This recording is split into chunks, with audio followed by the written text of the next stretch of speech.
Hello दोस्तों, स्वागत है आपका अपने चैनल पजल मेनिया वेदांकर में। जैसा कि 19, 20 और 26 में आपका आईबीपीएस आरआरबी क्लर्क का एग्ज़ाम है। ठीक है, बहुत सारे स्टूडेंट्स हैं जो आरआरबी पीओ प्री एग्ज़ाम दिए हैं और वो क्लर्क का भी एग्ज़ाम देंगे, और बहुत सारे स्टूडेंट्स हैं जो सिर्फ क्लर्क का ही एग्ज़ाम देंगे। अब उनमें से कई सारे स्टूडेंट्स हैं जो पूछ रहे हैं सर कि क्या जो आरआरबी पीओ प्री में देखने को मिला, दो तीन सरप्राइज़, एक तो डिक्लेरेशन और इंटरफेस, और वही चीज़ क्या सेम आईबीपीएस आरआरबी क्लर्क में देखने को मिलेगी। और जो सिर्फ आईबीपीएस आरआरबी क्लर्क का एग्ज़ाम देंगे उनके लिए भी जानना ज़रूरी है। देखो दोस्तों, अगर हम बात कर लेते हैं आरआरबी पीओ प्री की, तो इस बार हमें दो तीन सरप्राइज़ देखने को मिले।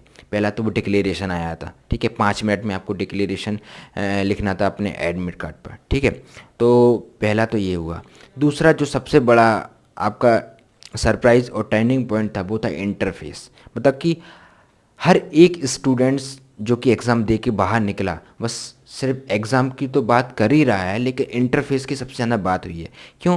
क्योंकि आपका सिर्फ 45 मिनट का एग्ज़ाम था, और इंटरफेस ने जो किया है ना, उस वजह से काफ़ी सारे स्टूडेंट्स जितना अटैम्प्ट करने की सोचे थे उतना अटैम्प्ट नहीं कर पाए। 5-6 क्वेश्चन कम ही रह पाए। अब इंटरफेस जो पहली बार आपका आरआरबी क्लर्क देंगे, अब बहुत सारे स्टूडेंट्स हैं जो पूछेंगे इंटरफेस ऐसा क्या था कि 5-6 क्वेश्चन कम रह गए। देखो दोस्तों, इंटरफेस में क्या है कि पहले हम लोग लास्ट ईयर जब एग्ज़ाम देते थे तो एक लैंग्वेज जो चूज़ करते थे उसी में आपका क्वेश्चन आता था। इस बार एक ही स्क्रीन पर डबल लैंग्वेज में आपका क्वेश्चन था, हिंदी और इंग्लिश दोनों में। उससे क्या हुआ कि आपको स्क्रॉल करना पड़ा बार बार। ठीक है, अब क्वेश्चन में भी आपको स्क्रॉल करना पड़ा, और जो आंसर थे ना वो 5 पहले ऑप्शन आते थे, अब उसमें हिंदी इंग्लिश दोनों आंसर साथ में, तो 8 कम से कम 10 ऑप्शन हो गए आपके।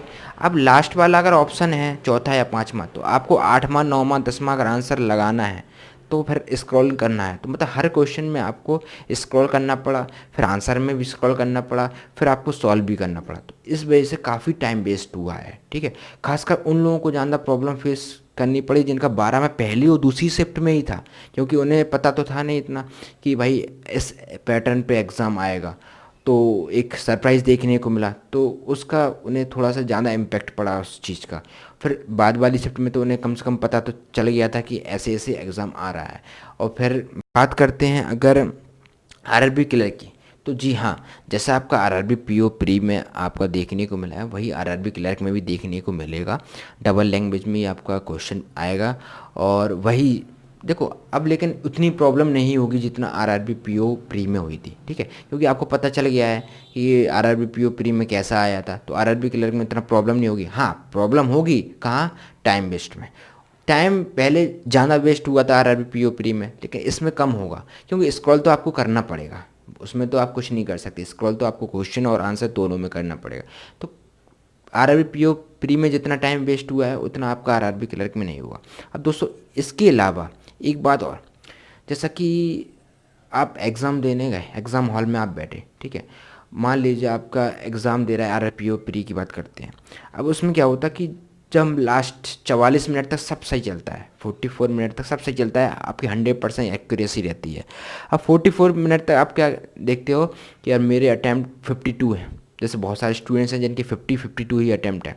अब 50 है या 52 अटैम्प्ट है, अब वो फिर 44 मिनट का क्या सोचता है, यार लास्ट ईयर कट ऑफ तो यार इससे ज़्यादा थी, मेरे अटैम्प्ट कम है, शायद मैं ही कम अटैम्प्ट कर पाया। उस टाइम पे ये नहीं सोचेगा कि एग्ज़ाम टफ आया, कि शिफ्ट टफ आई है, कि सभी के कम रहेंगे, और यही सोचेगा कि मेरे कम रह गए, और मेरे सिर्फ 50 या 52 हैं, और कट ऑफ लास्ट ईयर ज़्यादा गई थी।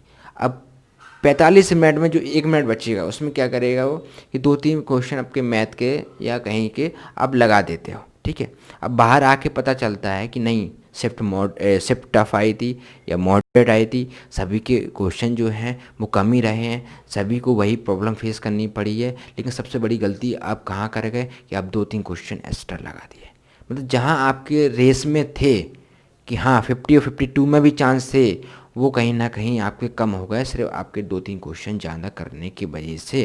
क्योंकि आपने सॉल्व तो किए नहीं, ऐसे ही लगा दिए, क्योंकि आपने सोचा कि लास्ट ईयर कट ऑफ इतनी थी, या मेरे मॉक में इससे ज़्यादा नंबर आते थे, मैं इससे ज़्यादा अटैम्प्ट करता था, मेरे इसमें कम रह गए, शायद मुझसे ही कम रह गए, तो मुझे 2-3 क्वेश्चन ज़्यादा लगाने हैं, तो वो लगा देते। वो कहीं ना कहीं आपको 0.25 0.50 एक नंबर से आपको बाहर कर देता है। तो ये गलती आपको आईबीपीएस आरआरबी क्लर्क में नहीं करनी है। आरआरबी पीओ प्री में बहुत सारे स्टूडेंट्स ने ऐसी गलती की है कि उनके 52 अटैम्प्ट रहे, उन्होंने सोचा लास्ट ईयर तो ज़्यादा कट ऑफ थी, मेरे इतने कम है कैसे क्वालिफाई होगा, तो 2-3 क्वेश्चन लगा दिए। ठीक है, तो वो आपकी एक्यूरेसी बिगाड़ देता है। ठीक है, उसके बाद आपको आईबीपीएस आरआरबी क्लर्क में वो गलती बिल्कुल नहीं। अगर आपके देखो टाइम वेस्ट तो सबका होगा, स्क्रॉलिंग करोगे उसमें होगा, तो कहीं ना कहीं अब आपके 65 अटैम्प्ट हुए, अब आप सोचोगे कि 70+ तो कट ऑफ जाती है, मेरे 65 ही हुए तो 2-3 क्वेश्चन एक्स्ट्रा लगा दो। वो गलती आपको नहीं करनी है। अगर आपके कम अटैम्प्ट हैं, आपको ये नहीं सोचना है कि मेरे ही कम अटैम्प्ट हैं, मैं ही कम कर पाया, नहीं। बाहर आके पता चलता है कि सभी के कम रहे हैं, पेपर ऐसा आया है, टफ आया है, तो फिर आप वही कि यार 2-3 क्वेश्चन में फालतू के लगा दिए, तो वो गलती आपको नहीं करनी है। आपको जितने क्वेश्चन होते हैं उतने ही 100% एक्यूरेसी के साथ करने हैं। 65 है, 65 पर रुक जाओ, कोई ज़्यादा ज़रूरत नहीं है एक्स्ट्रा लगाने की। 67 हुए, रुक जाओ। ठीक है, तो आप 100% एक्यूरेसी के साथ करो। और बाकी अभी 2 दिन आपकी जो आज और कल का है उसमें आप प्रैक्टिस कीजिए। जो न्यू पैटर्न पे डबल लैंग्वेज में जो हिंदी इंग्लिश में आपका स्क्रीन पे जो आपका क्या कहते हैं क्वेश्चन आएगा, तो उसकी प्रैक्टिस कीजिए। आप मॉक टेस्ट लगाइए कि आपको प्रैक्टिस हो जाए। खासकर जो सिर्फ आईबीपीएस आरआरबी क्लर्क देंगे, जिन्होंने आरआरबी पीओ प्री नहीं दिया, वो लोग भी प्रैक्टिस करें। बाकी सिर्फ आप फोकस कीजिए आरआरबी क्लर्क पर और बिंदास होकर पेपर दीजिए, ज़्यादा परेशान होने की ज़रूरत नहीं है। बाकी फिर मिलते हैं नेक्स्ट वीडियो में, जब तक के लिए धन्यवाद।